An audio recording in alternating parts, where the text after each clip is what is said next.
ഞാൻ കണ്ട ആരോടും പറയില്ല, പ്ലീസ്. ഞാൻ പറയത്തില്ല, പ്ലീസ് പ്ലീസ്. എന്നെ ചെയ്യല്ലേ. നിന്നെ ഞാൻ എന്തായാലും കൊല്ലും. ബട്ട് ബിഫോർ ദാറ്റ് എനിക്ക് പറയാനുള്ളത് നീ എന്തായാലും കേൾക്കണം. അപ്പം നിനക്ക് മനസ്സിലാവും ഞാൻ ചെയ്തൊക്കെ തെറ്റാണോ എന്ന്.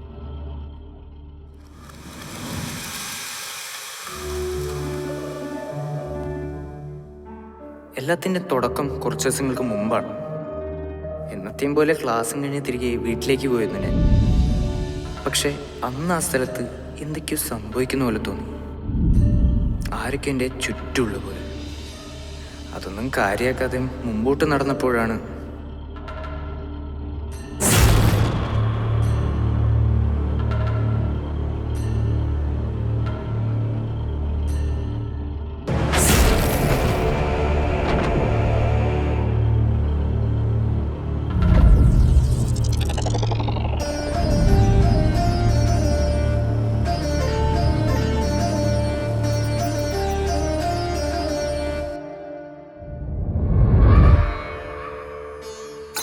എന്താണ് അവിടെ നടന്നൊരു പിടിയും കിട്ടിയില്ല. പക്ഷെ അടുത്ത ദിവസം പോയി നോക്കിയപ്പോൾ ഇതൊന്നും ഞാൻ കണ്ടില്ല. സോ അതൊക്കെ എൻ്റെ ഒരു തോന്നലായിരിക്കുമെന്ന് ഞാൻ വിചാരിച്ച്. അങ്ങനെ കുറച്ച് നാളൊരു പ്രശ്നം ഉണ്ടായിരുന്നില്ല.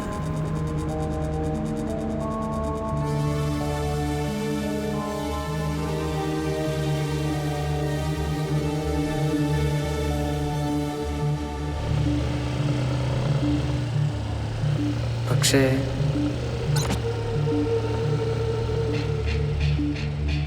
അന്ന് ഞാൻ ശരിക്കും പേടിച്ചു. എന്ത് ചെയ്യണമെന്നൊരു ഐഡിയ ഉണ്ടായിരുന്നില്ല.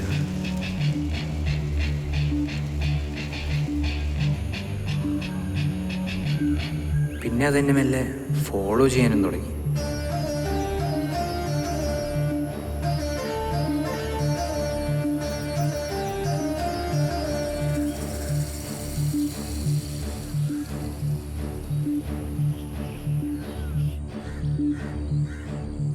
വീണ്ടും ഒരു ദിവസം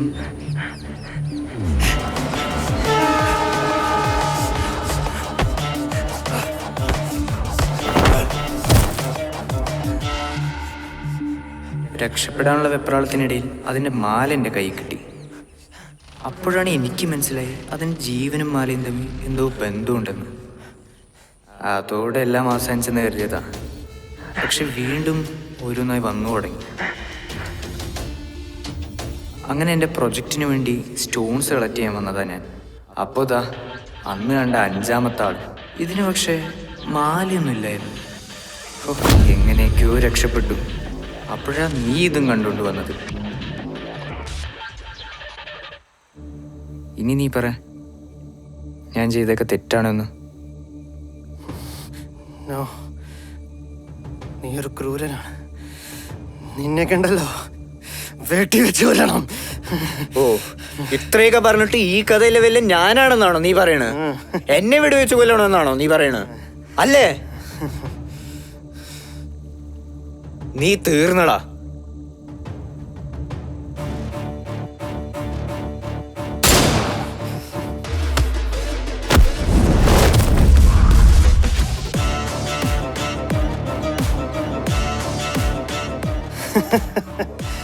നീ എന്ത് വിചാരിച്ചേ? ഇത് ഞങ്ങളെ യാദൃശ്ചികമായി കണ്ടതാണെന്നോ? ദൈവൻ എൻ്റെ ഫ്രണ്ടാ, അല്ലാതെ നിന്റെ അഞ്ചാമനോ ആറാമനോ അല്ല. മനസ്സിലായോ?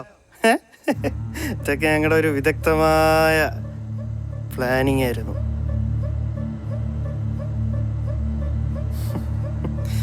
ഇനി ഞാനൊരു കഥ പറയാം, നീ അത് കേക്ക്. അന്ന് സെക്കൻഡ് ഷോയും കഴിഞ്ഞ് വരുന്ന വരവിനാണ് ഞാൻ ആ കാഴ്ച കണ്ടത്.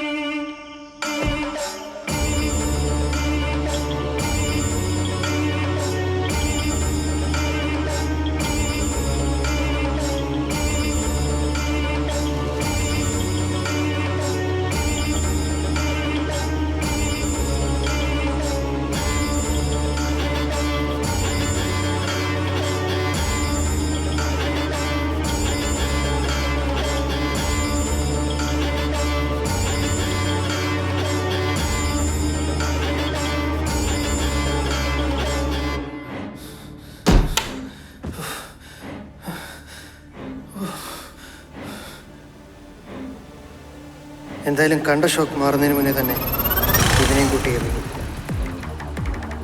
അന്നു മുതൽ ഞങ്ങൾ നിന്നെ ഫോളോ ചെയ്യാൻ തുടങ്ങി. നീ ഇതൊക്കെ എന്തിനാ ചെയ്യുന്നതെന്നറിയാം.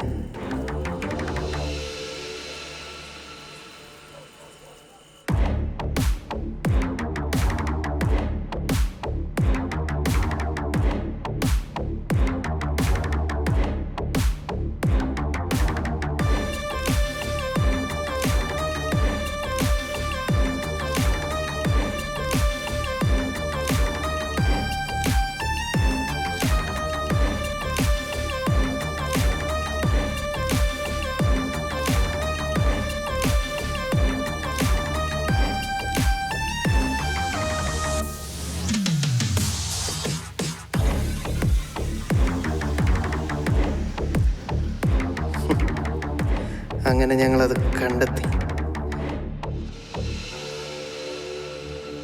ജിയോളജി സ്റ്റുഡൻ്റായ നിനക്ക് താല്പര്യം ക്രിസ്റ്റലോഗ്രഫിയോടായിരുന്നു. അങ്ങനെ നിന്റെ പ്രൊജക്റ്റിൻ്റെ ഭാഗമായാണ് ടെലിപ്പോർട്ടേഷൻ ഓഫ് എപ്പിറ്റം ക്രിസ്റ്റൽ എന്ന ബുക്ക് നീ റെഫർ ചെയ്യുന്നത്.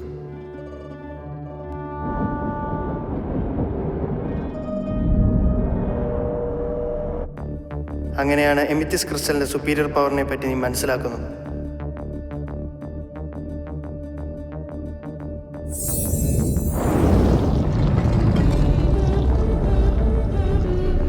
ആ ബുക്കിൽ മെൻഷൻ ചെയ്ത പോലെ ടെലിപ്പോർട്ടേഷൻ എക്സ്പെരിമെൻറ്റ്സ് നീ ചെയ്തു നോക്കി.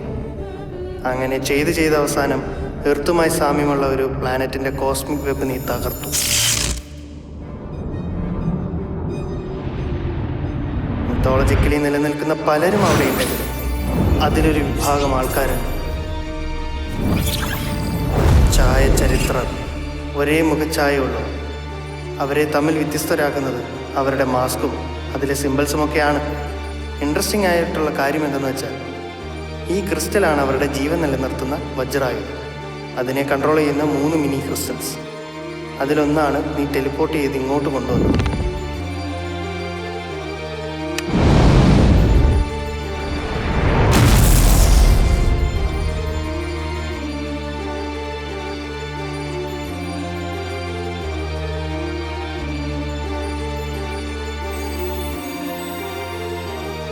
ക്രിസ്റ്റൽസിൻ്റെ ഇൻ്റർകണക്ടിവിറ്റി നഷ്ടപ്പെട്ടാൽ അവർ സൂപ്പർ പവേഴ്സ് ഒന്നുമില്ലാത്ത സാധാരണ മനുഷ്യർ. പിന്നെ അവർക്ക് അവിടെ ജീവിക്കാൻ സാധിക്കുന്നത് 3 പ്ലാനറ്ററി ഡേയ്സ് മാത്രം, അതായത് ഭൂമിയിലെ 27 ദിവസങ്ങൾ. സോ നിന്റെ കയ്യിലുള്ള ക്രിസ്റ്റൽസ് തിരിച്ചെടുക്കാൻ അവർ 5 പേരെ ഭൂമിയിലേക്ക് അയച്ചു. പക്ഷേ അവരെ ഓരോരുത്തരെയും നീ വിദഗ്ധമായി കീഴ്പ്പെടുത്തി. എന്നിട്ട് അവരെ ഉപയോഗിച്ച് അവരുടെ എനർജി ക്രിസ്റ്റൽസിൽ സ്റ്റോർ ചെയ്തു. നിനക്ക് സൂപ്പർ പവർ കിട്ടാൻ.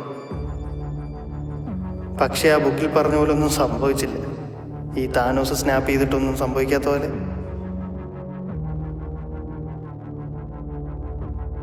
പിന്നീടാണ് നീ മനസ്സിലാക്കുന്നത് ഇവരെ ഇല്ലാതാക്കിയാൽ മാത്രമേ ഇതൊക്കെ സാധിക്കൂ എന്ന്.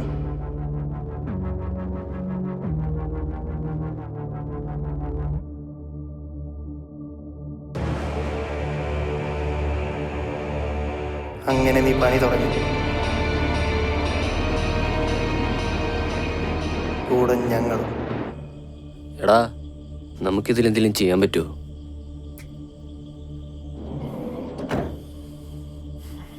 നമുക്ക് അയാളെ രക്ഷിക്കണോടാ. പണിതാല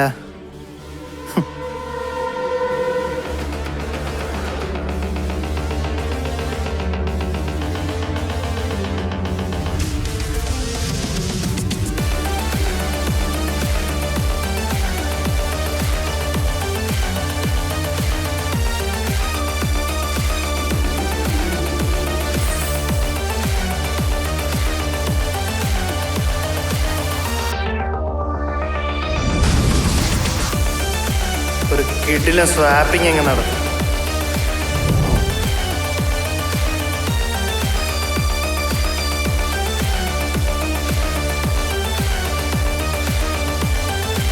ഇനി എന്തെങ്കിലും പറയണ്ടാ. ഇനി നീയായിട്ടൊന്നും പറയണ്ട.